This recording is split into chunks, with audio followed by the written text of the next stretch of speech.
Bonjour à tous, je suis Anne-Laure, alias Le Champignon Rouge. Je suis prof de couture et illustratrice. Et je suis à l'origine du projet hashtag Les Jolies Lingettes en partenariat avec l'association Les Arts du Fil en Chartreuse. Aujourd'hui, dans cette vidéo, on va voir comment coudre une lingette à la machine à coudre. Donc, je vous ai déjà écrit un article sur mon blog pour vous expliquer quel tissu de doublure choisir. Je vous ai montré dans une précédente vidéo comment le couper.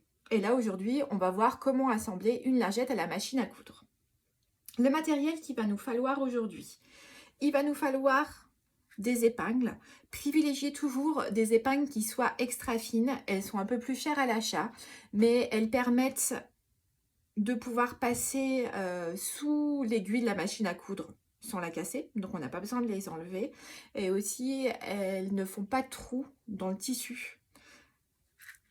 La popeline de base, la popeline 100% coton sur laquelle sont imprimés les mini coupons est très fine et je pense que des aiguilles, vous savez les aiguilles à tête de verre assez épaisses peuvent faire des trous à l'intérieur. Je sais pas, j'en ai pas, j'ai pas pu tester, mais soyez méfiants là-dessus. Sinon, si vous avez des clips, vous pouvez aussi utiliser des pinces clips.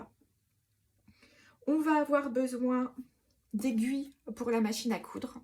Alors, vous prenez des aiguilles universelles. Moi, je vais un peu à contre-courant de tout ce qui se fait. Vous savez, les aiguilles ont des chiffres. 70, 80, 90, 100. Et normalement, plus le tissu est épais, plus on prend une aiguille qui est grosse. Et en fait, alors c'est totalement empirique, c'est ma pratique, mais je m'aperçois que de plus en plus, avec des tissus qui sont épais, comme là, ça peut être le cas de l'éponge, mais encore là, c'est de la micro-éponge, que je vais prendre pour l'exemple, elle n'est pas trop épaisse. Mais en fait, je m'aperçois que plus le tissu est épais, en fait, meilleur est le résultat avec une aiguille fine. Les aiguilles fines peuvent être aussi très performantes sur du tissu épais. Enfin, en tout cas, moi, j'utilise souvent du 75 sur du simili cuir et ça marche très bien. Donc, à tester, mais là, en fait, je vais l'aiguille qui est dans ma machine qui est installée pour coudre la lingette, c'est une aiguille 70.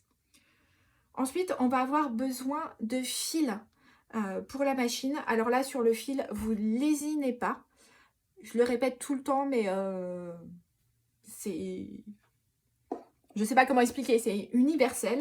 Vous achetez toujours du fil de bonne qualité, du Mettler, du Gutermann. Là, c'est du fil de polyester en l'occurrence. Pas de fil acheté sur les marchés, s'il vous plaît. Pas de fil qui viennent des grandes surfaces, parce que souvent, c'est du fil de coton. Et vous pouvez avoir plein de problèmes qui sont tout simplement dus à la qualité de votre fil.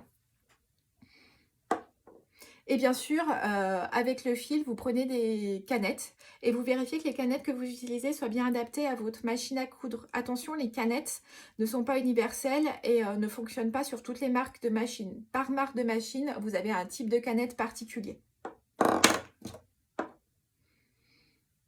On va avoir besoin du pied classique de la machine à coudre, donc du pied pour point droit. Moi, je vais aussi utiliser ce pied-ci, que je vais complètement détourner de son objectif initial.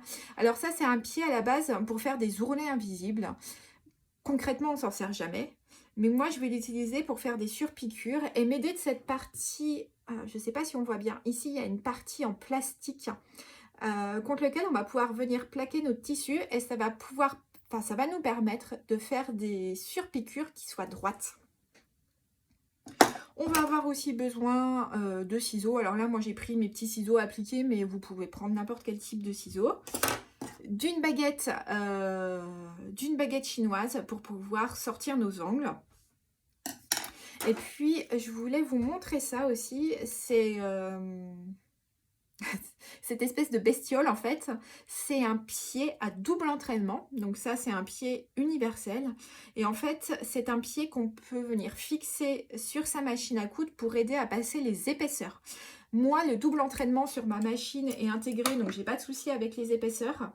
Mais si vous voulez utiliser, comme j'ai préconisé dans mon article, de l'éponge recyclée, par exemple, une bien serviette éponge, vous verrez à des moment, quand on va venir retourner, vous allez vous retrouver avec 2 épaisseurs d'éponge plus la popeline et il y a certaines machines à coudre, en particulier dans les angles, qui peuvent ramer. Donc ce petit outil là, ça peut être utile et ça peut vous aider. Donc je pense qu'on est bon sur le matériel. Maintenant, on va pouvoir attaquer la préparation de notre couture. J'enlève les petites lingettes pour pouvoir nous faire de la place. Enfin, me faire de la place en l'occurrence, hein, parce que vous n'allez pas coudre avec tout ça sous le nez. Donc, je prends, donc là, c'est mon tissu micro-éponge. Celui que j'avais coupé avec le gabarit dans la vidéo sur la coupe. Et je viens mettre mon mini coupon illustré endroit contre endroit. Donc la mini éponge, vous avez deux faces. Vous avez une partie où il y a comme des petits V et vous avez une partie où il y a de la bouclette. On veut que ce soit la partie bouclette qui soit à l'extérieur. Donc en fait, vous allez venir positionner la partie bouclette contre l'endroit de votre mini coupon. Vous obtenez ça. Alors oui, je suis désolée pour celles qui sont confirmées, mais je détaille tout pour les personnes qui débutent. À partir de là, c'est comme vous voulez. Les lingettes, en fait, elles ont été étudiées pour qu'on voit bien la marge de couture. Par contre, cette partie blanche là qui est dans la marge, on ne veut pas la voir sur la lingette finale. Donc, il va falloir venir piquer ici, sur le violet, pour pas qu'on voit la marge, ce qui correspond à la marge de couture, la marge blanche. Donc là, on voit bien en transparence. Il y a sur certaines, en particulier sur le hérisson qui est un peu plus clair, vous pouvez venir redessiner au stylo Friction. Friction, c'est des stylos qui se trouvent en grande surface et qui s'effacent à la chaleur. C'est pratique pour écrire sur le tissu. Donc là, moi, je vois bien, je ne vais pas le faire, mais si vous débutez, voilà, vous pouvez bien retracer votre marge tout autour. Et là, je vais venir épingler. Alors, on va venir d'abord faire une piqûre en laissant une ouverture. L'ouverture, ça va nous permettre ensuite de retourner la lingette sur l'endroit. Et en fait, moi, le grand classique qui m'arrive, c'est que je suis partie sur tous les lingettes. En général, on les coupe pas une par une, on en fait plein. Et au bout d'un moment, on a la vigilance. Voilà, on déconnecte. Et le nombre de fois où ça m'est arrivé, mais de coudre une lingette sur tout le carré en entier, et du coup, de ne plus avoir d'espace pour la retourner. Donc maintenant, ce que je fais pour ne pas oublier de m'arrêter avec la machine, c'est que je viens doubler mon aiguille à l'endroit où je débute et à l'endroit où je termine. Ça me permet d'avoir un signal et de me dire « Oh, attention, c'est là qu'il faut que j'arrête et qu'il faut que je fasse un point d'arrêt. »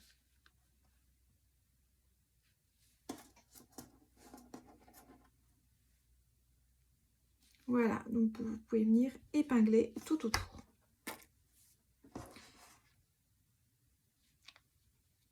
Alors, moi, j'épingle toujours, comme ici, en perpendiculaire de ma ligne de couture. Ça me permet de laisser mes épingles sous mon pied de biche, enfin, sous mon pied de biche, sous mon aiguille, et de ne pas les enlever à chaque fois. Alors, j'épingle pas beaucoup, c'est pas la peine. Concrètement, je suis très franche avec vous. Hormis mettre des petites marques ou mettre la double épingle pour pas oublier de m'arrêter, franchement, j'épingle plus.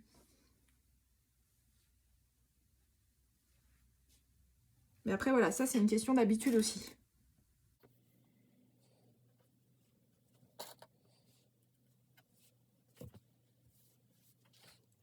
Et voilà, le coupon est prêt. Maintenant, on va pouvoir passer à la couture. Donc ça y est, je me suis installée à la machine à coudre.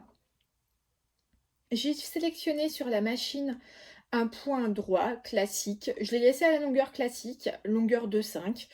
J'ai pas touché ma tension de fil, je l'ai laissé normal. La seule chose que vous pouvez éventuellement venir modifier quand vous cousez les lingettes et que justement vous avez un tissu un peu épais ou un tissu qui a tendance à se déformer, c'est de venir très légèrement abaisser la pression du pied de biche. La pression du pied de biche, c'est le poids qui se met sur le pied de biche. Et quand celui-ci est trop élevé, quand l'appui est trop fort, ça va avoir tendance à détendre le tissu. Donc éventuellement, si c'est simple pour vous à changer, donc soit c'est une vis sur le dessus, soit sur les machines électroniques, vous pouvez le régler directement depuis l'écran. Donc baissez un petit peu la pression du pied de biche si besoin. Alors après, faites toujours un test sur vos chutes de doublure pour pouvoir régler votre point avant de commencer à coudre. Ça évite de gâcher un coupon. Alors, donc là, je vais commencer par descendre mon aiguille. Donc là, ma machine est déjà enfilée en fait. Si vous avez besoin d'aide pour pouvoir enfiler votre machine et faire une canette, je vous invite à regarder d'autres vidéos qui sont sur ma chaîne YouTube sur lesquelles vous allez pouvoir trouver toutes les infos. Alors moi j'ai une fonction qui fait que le pied de biche descend en même temps que l'aiguille, mais je vous conseille de d'abord planter l'aiguille pour être sûr d'être au bon endroit avant de descendre votre pied de biche. Donc je descends le pied de biche. Et si vous avez une machine sur laquelle vous pouvez laisser les aiguilles plantées et lui demander de laisser l'aiguille tout le temps plantée, faites-le.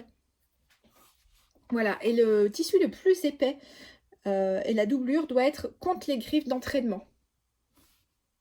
Et la popeline sur le dessus. En plus, c'est plus facile pour vous pour voir où vous allez. Donc on va commencer par un point d'arrêt. Donc je fais 2 points en avant. Donc là, ma machine fait un nœud en plus. Hop, 2 points en avant. Je reviens en arrière. Comme on va retourner, on a besoin d'un point d'arrêt qui soit solide. Donc là, quand vous arrivez vers l'angle, je vous conseille de prendre le volant pour pouvoir être plus précis et pouvoir atterrir pile à l'angle de la lingette. Donc une fois que vous êtes dans l'angle, vous laissez l'aiguille plantée, vous soulevez le pied de biche et vous tournez la lingette à 90. Je rabaisse le pied de biche et je vais continuer. Alors moi j'ai pris du fil rouge pour les besoins de la vidéo pour qu'on voit quelque chose à ce qu'on fait, mais concrètement vous à la maison vous prenez de lait cru ou vous prenez du blanc, quelque chose qui soit complètement assorti avec la lingette. Je vous avoue que là c'est un peu épique parce que en fait je pense que je fais une trentaine de centimètres de ma machine parce que j'ai posé la caméra pour pouvoir filmer. En fait je ne vois absolument rien ce que je fais. Voilà. Donc vous laissez l'aiguille plantée à l'angle, vous soulevez le pied de biche et vous tournez à 90.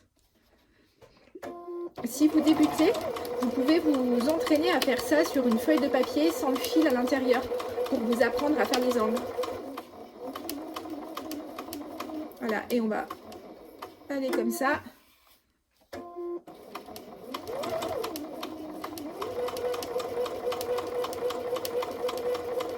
Jusqu'à ma double aiguille et refaire un point d'arrêt.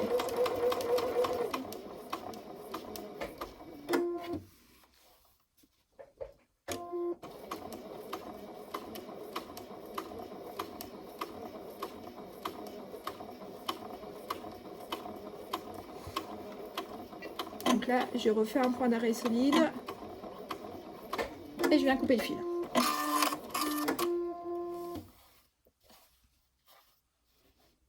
Donc voilà les résultats. Je vais enlever mes épingles.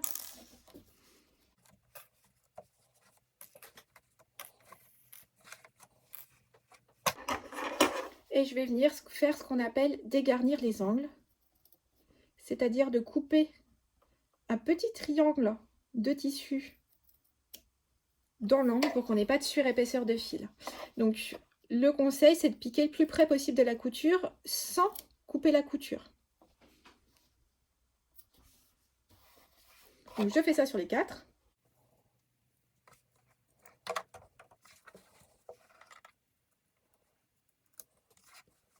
Voilà, et je vais en profiter pour venir également recouper ma marge à la moitié. Cette couleur est bien opaque. Il y a le petit hérisson qui peut, quelquefois, si le tissu est trop foncé, être un peu plus transparent, entre guillemets, hein. Il n'est pas en translucide, mais ça permet justement qu'on voit moins les marges en transparence. Et ça sera plus facile à surpiquer par la suite.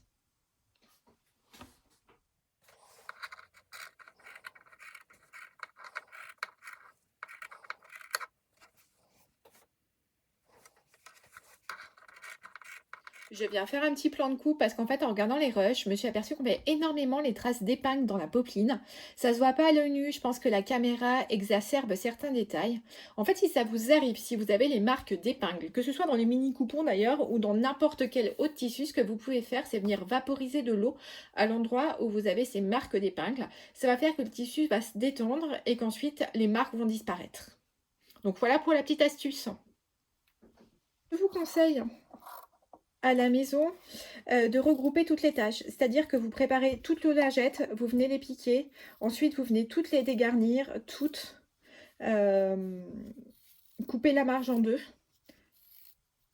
Ça vous permettrait d'aller plus vite que si vous faites ce travail sur chaque lingette une par une.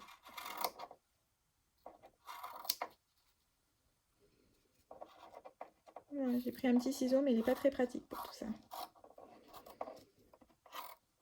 Et maintenant, on va pouvoir venir retourner.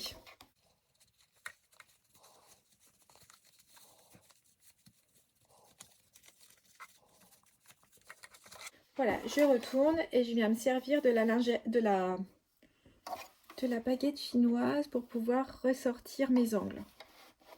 Donc voilà ce que ça donne une fois retourné. Et maintenant, ce que je vais faire, je vais aller les repasser. Parce que ça va beaucoup m'aider pour la suite, pour pouvoir faire la surpiqûre qui va me permettre de fermer l'ouverture.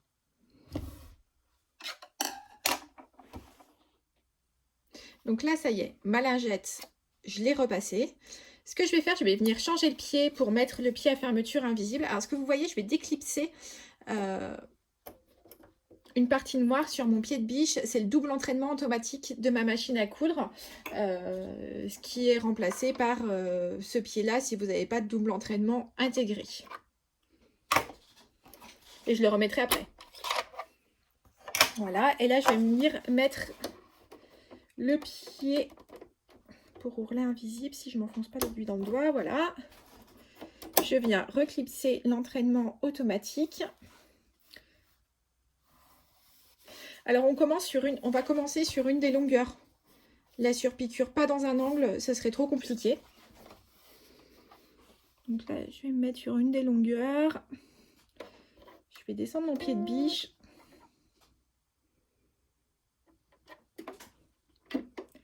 Je vais venir un peu décaler mon aiguille. Et vous voyez, le tissu vient se plaquer contre la partie plastique. Et cette partie plastique ici, ça va pouvoir nous servir de guide.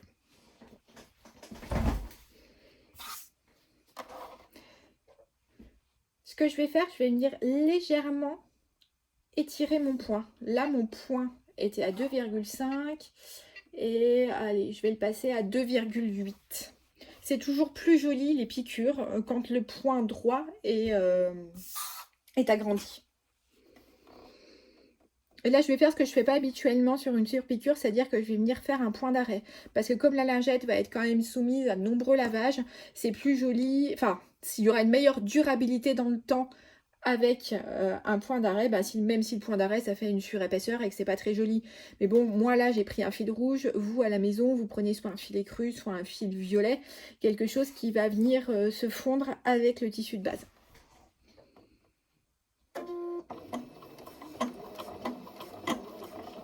Là, je viens faire un point d'arrêt. Et là, j'y vais tout doux. Pour essayer d'être le plus droite possible.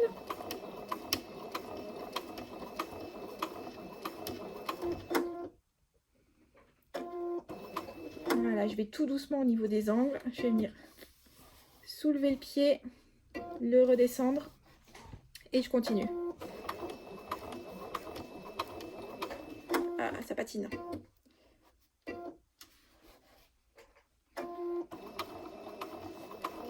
Voilà, vous avez vu ce qu'il faut faire si ça patine.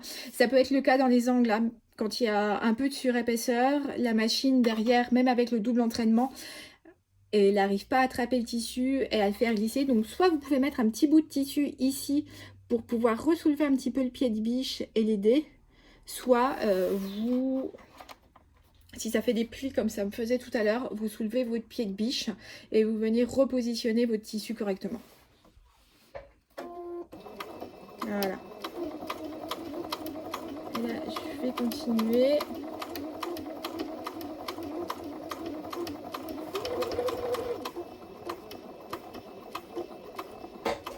Voilà. Je ressoulève le pied de biche. Là, ce que je vais faire, je vais peut-être faire les premiers points au volant pour éviter que ça patine comme tout à l'heure. Et voilà, ça recommence à faire des plis. Donc je soulève le pied de biche, je le remets correctement. Voilà, là ça continue. Je soulève, je remets. Et voilà, jusqu'à ce que le tissu soit bien entraîné en fait. Alors vous n'êtes pas obligé de surpiquer, hein. Vous pouvez faire une fermeture à la main. Vous pouvez juste fermer l'ouverture à la main avec ce qu'on appelle un point invisible ou point d'échelle.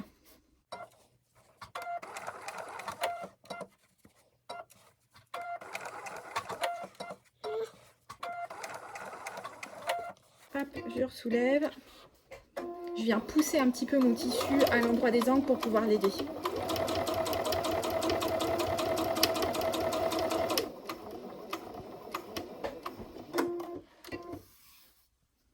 Si vous débutez, je vous déconseille quand même la surpiqûre.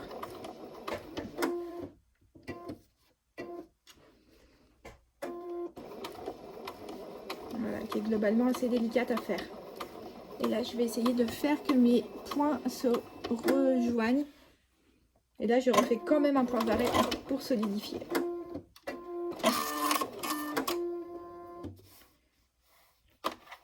Et voilà ce que ça donne. Alors, je vais venir couper les petits fils.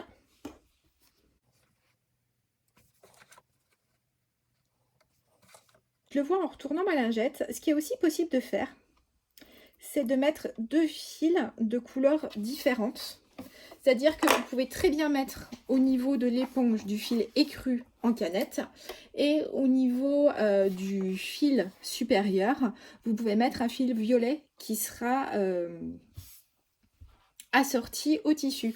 La seule contrainte pour que ça fonctionne, c'est qu'il vous faut absolument du fil qui soit de même qualité. C'est-à-dire que là, c'est du Mettler Serralon. Si vous mettez du Serralon en bobine supérieure, il faut aussi que ce soit du Serralon en canette, même si la couleur est différente. Sinon, vous risquez d'avoir... Enfin, le point risque de ne pas se faire correctement. Donc voilà pour la couture des lingettes à la machine à coudre. Bah écoutez, je vous souhaite une bonne couture. Bon courage pour celles qui ont pris le pack de 64 lingettes et qui du coup vont faire des grosses séries. Et je vous dis à bientôt pour la couture des lingettes à la surjeteuse cette fois-ci.